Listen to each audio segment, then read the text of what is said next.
उन्नाव उत्तर प्रदेश का एक आम सा जिला है। यहाँ एक 17 साल की लड़की रहती थी। वो एक सीधी सादी फैमिली से बिलोंग करती थी। वो लड़की पढ़ना चाहती थी, आगे बढ़ना चाहती थी और जिंदगी में कुछ बनना चाहती थी। लेकिन उसे क्या पता कि एक दिन उसकी जिंदगी एक ऐसे नाम से जुड़ जाएगी जो उसकी जिंदगी तबाह कर देगा। दूसरी तरफ कुलदीप सिंह सेंगर उन्नाव का एक ताकतवर एमएलए, जिसके पास पैसा, पावर, पॉलिटिकल बैकिंग सब कुछ उसके साथ था। लोग उससे डरते थे क्योंकि सिंगर उन्नाव का एक ताकतवर एमएलए था और उसके कनेक्शंस पावरफुल लोगों के साथ थे।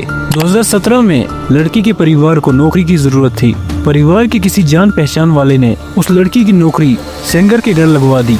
यहाँ से शुरू हुई वो कहानी जिसका अंत इतना दर्दनाक होगा ये किसी ने नहीं सोचा था।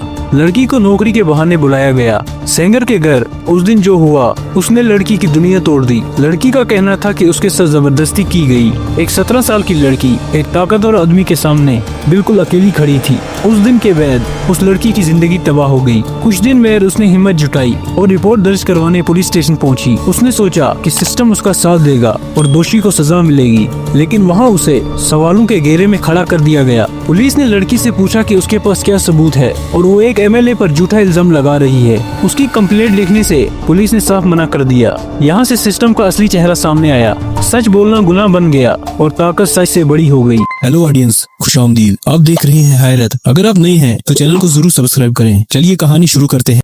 इसके बाद धमकियों का सिलसिला शुरू हुआ। कभी लड़की के परिवार को फोन पर धमकियां दी जाती, कभी लड़की को डराया जाता कि वो एमएलए के खिलाफ न जाए। लेकिन लड़की के पिता ने पीछे हटने से मना कर दिया। वो एक आम आदमी था पर सच के साथ खड़े रहने की हिम्मत रखता था। अप्रैल 2018 में लड़की के पिता के साथ मारपीट हुई। फिर लड़की के पिता पर झूठा केस डाल दिया गया। बिना इलाज किए उसे जेल भेज दिया गया। फैमिली रोती रही, गुहार लगाती रही, लेकिन सुनने वाला कोई न था। 9 अप्रैल 2018 में जेल के अंदर ही लड़की के पिता की मौत हो जाती है। पोस्टमार्टम रिपोर्ट के मुताबिक मौत मारपीट की वजह से हुई थी। ये सिर्फ एक पिता की मौत नहीं थी, ये सेंगर की तरफ से लड़की के परिवार को वार्निंग थी। अगर उसके खिलाफ जाने की कोशिश की तो अंजाम और बुरा होगा। इस एक घटना ने लड़की को पूरी तरह तोड़ दिया। उसकी दुनिया उजड़ गई। न उसको इंसाफ मिला, न सुरक्षा और न ही सिस्टम का साथ। अप्रैल 2018 में वो लखनऊ पहुंची और सिस्टम से तंग आकर उसने चीफ मिनिस्टर के घर के सामने खुद को आग लगाने की कोशिश की। इस खबर की वजह से वहाँ मीडिया पहुंची। सवाल उठने लगे।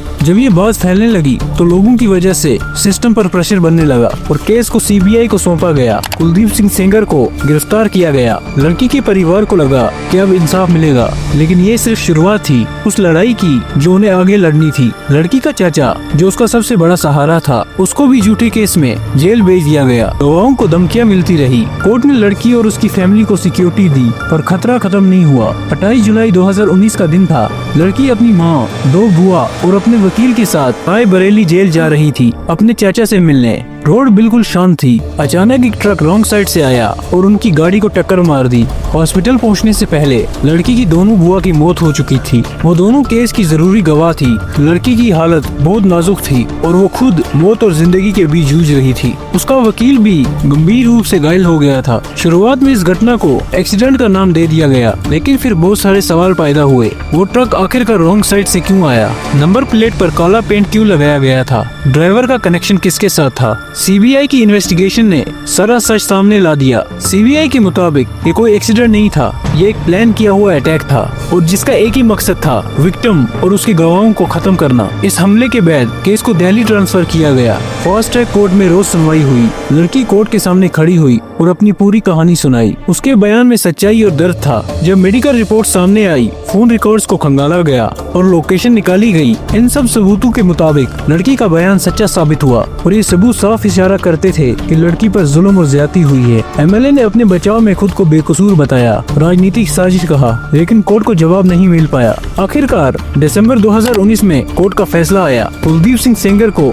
रेप केस में दोषी करार दिया गया। उसे उम्र कैद की सजा सुनाई गई। कोर्ट ने अपनी जवाबदेही में कहा कि ये ताकत के इस्तेमाल की सबसे खौफनाक मिसाल है। बाद में लड़की के पिता के मौत के केस में भी सेंगर दोषी पाया गया और उस केस में उसे 10 साल की अलग सजा मिली। उसके भाई और कुछ पुलिस अफसरों को भी दोषी पाया गया। उनको भी उस एक्सीडेंट केस में सजा मिली। गवर्नमेंट ने लड़की को 25 लाख मुआवजा देने की ऑर्डर की और साथ में उसको और उसकी फैमिली को सिक्योरिटी दे दी गई और उसकी पहचान छुपाई गई। वो मीडिया से दूर अपनी एक नई जिंदगी जीने की कोशिश कर रही थी। लेकिन दिसंबर 2025 में एक और मोड़ आया। साल के आखिर में दिल्ली हाई कोर्ट ने एक ऑर्डर दिया जिसमें उसने कुलदीप सिंह सेंगर की उम्र कैद को सस्पेंड कर दिया और उसे बेल दे दी गई जब तक उसकी अपील पेंडिंग है। कोर्ट ने कुछ शर्तें भी रखी, जैसे विक्टिम के घर से 5 किलोमीटर दूर रहना और हर हफ्ते पुलिस स्टेशन में रिपोर्ट करना। इस फैसले के तुरंत बाद न्यू दिल्ली के इंडिया गेट और दिल्ली कोर्ट के बाहर प्रोटेस्ट शुरू हुए। लड़की अपनी मां के साथ खुद रोड पर उतर गई। एक्टिविस्ट्स, स्टूडेंट्स और वुमेन ग्रुप्स के साथ मिलकर आवाज उठाई। उन्होंने नारे लगाए, नाराजगी दिखाई और उन्होंने कहा कि ये इंसाफ नहीं, सिस्टम की कमजोरी है। लड़की और उसकी मां ने कहा कि उनके खिलाफ खतरा बढ़ गया है और वो फिर से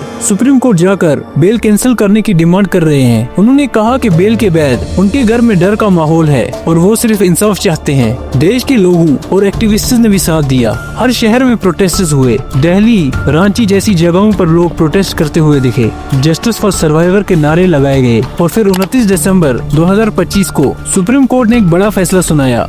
सुप्रीम कोर्ट ने दिल्ली हाई कोर्ट की बेल की ऑर्डर को होल्ड पर रखा और कहा कि इस केस में कानून से जुड़े हुए बहुत गंभीर सवाल हैं जो आगे सुनाए जाएंगे। इस इंटरम ऑर्डर के साथ सेंगर अभी भी जेल में रहेगा और उसकी रिलीज का काम भी रुक गया है जब तक सुप्रीम कोर्ट नई सुनवाई नहीं करता। अब ये केस एक नए मोड़ पर आकर खड़ा हो गया है जहां अब इसकी अपील सुप्रीम कोर्ट के सामने चल रही है। लड़की और उसकी फैमिली अब दिल्ली में प्रोटेस्ट कर रहे हैं, आवाज उठा रहे हैं और एक बार फिर से पूरे देश का ध्यान इस केस पर है। उन्नाव केस ने देश को एक कड़वा सच दिखाया कि जब ताकत गलत हाथों में हो तो इंसाफ सबसे पहले गिरता है और जब एक आम लड़की सच के साथ खड़ी होती है तो उसे कितनी बड़ी कीमत चुकानी पड़ती है। ये कहानी सिर्फ एक क्राइम की नहीं है, ये एक वार्निंग है और साथ ही एक उम्मीद। इंसाफ देर से मिलता है लेकिन अगर आवाज जिंदा रहे तो सच कभी नहीं मरता। सेंगर को क्या सजा मिलनी चाहिए? आपकी इस केस को लेकर क्या राय है? कमेंट्स में बताएं और चैनल को जरूर सब्सक्राइब करें। मिलते हैं एक अगली सच्ची कहानी के एपिसोड में। तब तक के लिए अपना बहुत ख्याल रखें। अलविदा।